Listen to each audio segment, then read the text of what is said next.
Y D A Punjab کے president doctor Salman Haseeb موجود ہیں. ہم ان کو اپنے شو میں ویلکم کرتے ہیں. سر السلام علیکم، السلام کیسے علیکم ہیں جی. آپ؟ تو ڈینٹل سرجنز کی سیٹ آئی تھی پی پی ایس سی کی، اس میں سر 200 سیٹس تھیں اور وہ اچانک سے غائب ہو گئی، پتہ نہیں کدھر گئی. سر کیا کہیں گے اس کے بارے میں؟ اچھا، دو تین چیزیں پی پی ایس سی کی آج کل خبروں میں ہیں. ڈینٹل سرجنز کا ایشوز تو چلو ٹھیک ہے، میرا خیال ہے کہ ابھی تک ان دا سارٹنگ آؤٹ میٹر ہے، وہ شاید سارٹ آؤٹ ہو جائے. لیکن اس سے پہلے جو سینئر رجسٹرار، اسسٹنٹ پروفیسرز، اس کے انٹرویوز ہوئے ہیں بہت سارے. اس میں گائنی تھا، اس میں میڈیسن تھا، جنرل سرجری تھا، یورولوجی تھا. اس کے اوپر پوری کمیونٹی میں شدید تحفظات پائے جاتے ہیں. اپنے ہی ان کے وضع کردہ قوانین کی پنجاب پبلک سروس کمیشن نے بری طرح دھجیاں اڑا دیں. اپنا ان کے جو بنیادی قوانین ہے کہ امتحان لینے والا اور دینے والے کون ہوں گے، کانفلکٹ آف انٹرسٹ کا جو لا ہے کہ آپ اپنے رشتہ دار کا، امیجیٹ سبارڈینیٹ کا اور ایسوسیٹ کا انٹرویو نہیں لیں گے. اور آپ دیکھیں جتنے سلیکٹ ہوئے ہیں لوگ یا بیوروکریٹس کے بچے ہیں، یا اعلیٰ سیاسی شخصیات کے بچے ہیں، یا پھر انٹرویورز کے جو انٹرویو لینے والے لوگ تھے ان کے سبارڈینیٹس ہیں، ان کے ایسوسیٹس ہیں، ان کے رشتہ داران ہیں. تو یہ ایک بڑے پیمانے پر ایک بڑا ہم سمجھتے ہیں کہ میرٹ کا قتل ہوا ہے. اور عمران خان جو صبح و شام دن رات ایک ہی راگ لاپتے ہیں، ان کے دور حکومت میں اس طرح کا کام ہو جانا اور پھر حکومت کا خاموش رہنا، میں یہ سمجھتا ہوں کہ ایک سنگین غلطی ہے. یا تو پھر حکومت کے بھی لوگ اس میں شامل ہیں، یا تو پھر یہ سیاسی لوگوں نے بھی اپنے لوگوں کو بھرتی کروا لیا جو اس پہ ایکشن نہیں ہو رہا. اس کے اوپر ہم سمجھتے ہیں کہ فل فور ایکشن ہونا چاہیے. سر یہ بات آپ اتنے وثوق سے کیسے کہہ سکتے ہیں؟ میں بطور ینگ ڈاکٹرز ایسوسیشن پنجاب کے صدر، میں اپنے تمام کال آف آل کا ذمہ دار ہوں. میں جو بات کہہ رہا ہوں، اگر میں غلط کہہ رہا ہوں، میں اس کے لیگل کانسیکوینسز کا بھی ذمہ دار ہوں. کہ میں یہ کہہ رہا ہوں کہ انٹرویوز لینے والے انہوں نے اپنے کانفلکٹ آف انٹرسٹ کو چھپا کے رکھا. میں یہ بھی دعویٰ کر رہا ہوں کہ ایک پروفیسر نے اپنے ہی 4 ٹرینی سلیکٹ کیے. میں یہ بھی دعویٰ کر رہا ہوں کہ ایک پروفیسر نے اپنے ساتھ کام کرنے والے 6 سال کام کرنے والے بندے کو بھی سلیکٹ کیا.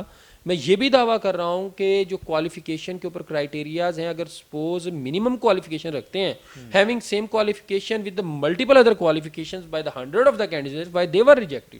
میں یہ بھی دعویٰ کر رہا ہوں، اور اگر میں غلط ہوں تو اتنے اسٹرانگ ادارے ہیں، they must take me to the court. I am taking M to the court. میں نے اس کے اوپر ریٹ پٹیشن بھی کی ہوئی ہے. اور میں اس کے اوپر بالکل کوئی بھی اس کو ادارے کے وقار کا مسئلہ نہ بنائے، یہ بچوں کے مستقبل کا مسئلہ ہے. آپ اپنے ادارے کے وقار کو اگر کہیں کہ ہم نے اسی کو سامنے رکھنا ہے اور بچوں کے مستقبل کو نظر میں نہیں رکھنا، ہمارے سینئرز ہیں، ہمارے جونیئرز ہیں، تو اس کے اوپر خاموشی اختیار نہیں کی جائے گی انشاءاللہ.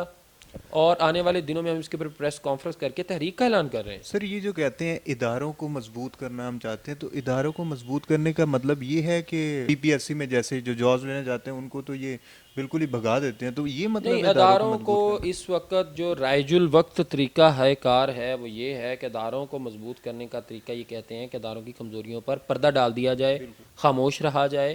حالانکہ ہونا یہ چاہیے کہ if they are the reservations and the questions are raised on the standard of the PPSC, they must clarify it. They must announce a committee. آپ دیکھیں it's about the future of the hundred of thousands of the people. It's about the trust of the people on the institution. یہ ایک بچہ جو F S C میں سوچتا ہے کہ I will be doctor, he is actually preparing for the exam of PPSC. So if PPSC is not able to close this debate through the proper channel and via کیا اسے کہتے ہیں باقاعدہ معیاری طریقے سے اس کو حل نہیں کر سکتی، تو پھر میرا خیال یہ ہے کہ it will not only be the question on the standard of institution but also they are going to create a fuss and hue and cry and upsetting situation among the professionals. سر یہ صحیح کہہ رہے ہیں آپ. سر وہ جو اب نئے پی پی ایس سی کے جو چیئرمین آئے ہیں، Is the chairman changed? Yes sir, The previous was general as well. Dental surgeons کی جو سر، کیونکہ یہ بی ڈی ایس کے بہت سارے ہمارے پاس ایڈ ہیں، تو سر یہ جو ڈینٹل سرجنس کی اب جو 200 جو سیٹس ہیں سر، یہ کب نکلیں گی؟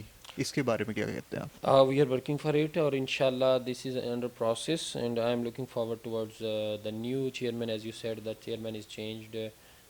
کہ وہ اس کے اوپر ایک ایسا سولوشن بنائیں جس کے اوپر تمام stakeholders must be on the page and the solution must be acceptable to all and there must not be the laws pertaining to the particular faction and not acceptable to the other fractions.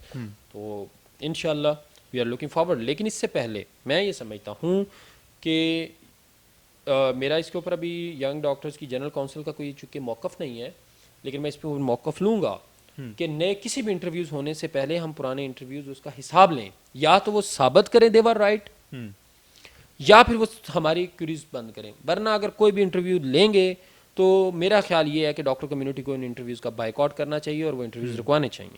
صحیح کہہ رہے ہیں سر, بالکل صحیح کہہ رہے ہیں sir. Thank you so much for your time, اور ہمیں نیکسٹ ویڈیو تک کے لیے اجازت دیجیے.